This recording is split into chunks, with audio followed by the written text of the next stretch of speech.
You didn't get a trophy just for showing up. No one clapped because you tried your best. And if you wanted praise, you had to earn it. If you grew up in the 1970s, you know reassurance wasn't a constant stream. It was a rare currency. And somehow, that made you stronger. So why is it that kids who grew up in the 70s do unseem to constantly look for reassurance today? Why are they more emotionally self-sufficient, less needy, and less shaken by silence or the absence of praise? Let's break it down, because this isn't just about parenting styles. It's about an entire cultural shift. And the 70s. That decade was ground zero for independence. If there's one phrase that truly captures the childhood of a 70s kid, it's this: figure it out. Parents weren't helicoptering over your every move. They weren't obsessively watching for signs of emotional distress. They absolutely loved you, but their default setting wasn't to rescue you. It was to let you struggle a little, just to see what you'd do. You wanted help with your bike chain? Well, try fixing it yourself first. There was no one rushing in with a pep talk or a sticker chart for effort. And that approach built something absolutely crucial: internal validation. When you're raised to solve things on your own, you don't grow up needing someone to constantly tell you that you're okay. You just know you are. And let's be honest, 70s parents didn't praise you for every small task. You didn't get a round of applause for putting your shoes on, or for finishing your sandwich. And while that might sound a bit harsh by today's standards, it actually built a healthier relationship with achievement. When praise did come, it really meant something. You didn't need it all the time, because you learned how to function without it. This created a kind of emotional durability. 70s kids grew up understanding that the absence of praise didn't mean failure. It just meant normalcy. In today's world, there's a strong tendency to manage kids' self-esteem, carefully shaping environments to keep them feeling confident, happy, and safe.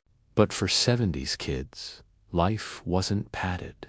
You failed, and you failed in public. You got picked last in gym class. You might have even gotten booed in the school play. You felt embarrassment, rejection, and discomfort, and no one rushed in to smooth it all over. And what did that do? It created emotional calluses. Now, I don't mean coldness or numbness. I mean resilience. It taught 70s kids that difficult emotions come and go, that you don't need constant reassurance to survive a hard moment. You just get through it. And that builds a quiet, unshakable confidence that sticks with you for life. Think about it. There was no Instagram. There was no TikTok. There was no daily barrage of perfect bodies, perfect houses, and perfect lives to compare yourself to. In the 70s, your world was local. It was your school, your street, your neighborhood. And because of that, your self-worth wasn't constantly under siege. There wasn't an algorithm feeding your insecurities or a like countermeasuring your value as a person. You didn't need validation from hundreds or thousands of strangers online. You needed a few good friends, a sense of purpose, and maybe a decent mixtape. That simplicity allowed 70s kids to develop a stable self-esteem, one not hooked on external approval, but built on identity, personality, and genuine character. It was a different time with a different approach to raising kids, and it forged a generation with a unique kind of strength. Do you ever wonder why people who grew up in the 70s seem to have a different kind of confidence? It wasn't about constant praise or emotional check-ins. It was built on something much more solid: shared experience. Think about it. Friendship back then wasn't about texting after every conversation to make sure no one was mad. It was about riding bikes together, playing outside until the streetlights came on, and yeah, sometimes getting into a little bit of trouble. You didn't overanalyze every interaction because your bond was built on doing things together, not on constant reassurance. This created a secure social foundation. Relationships weren't fragile, they were based on action.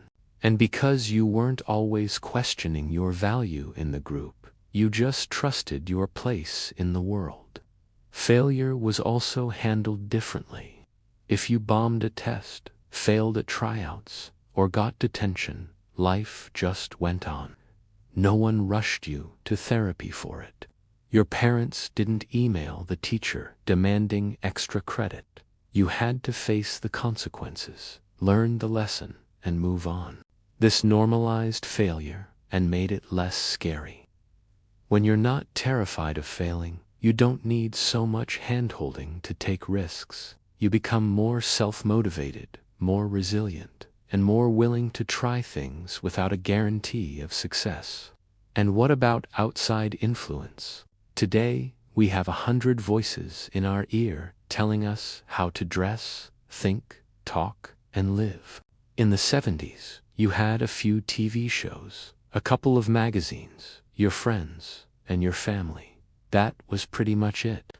So instead of being shaped by an endless stream of opinions, kids from that era got to explore their own identities. They weren't constantly checking if they were doing it right. They just did it. This meant less second-guessing, less overthinking, and less need for someone else to say, yes, you're good enough. When you get to create your identity more privately, you end up trusting yourself more deeply. Here's another key point. Kids in the 70s were unraised to believe they were the center of the universe.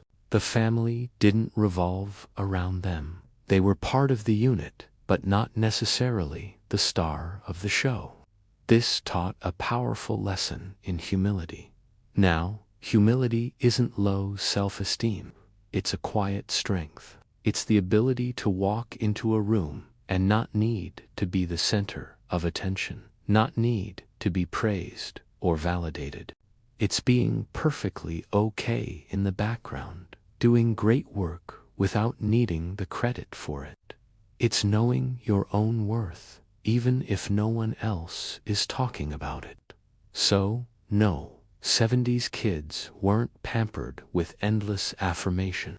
They didn't grow up with someone telling them they were special every 5 minutes. And you know what? They didn't need it, because they were taught to validate themselves. They learned to own their wins and their losses.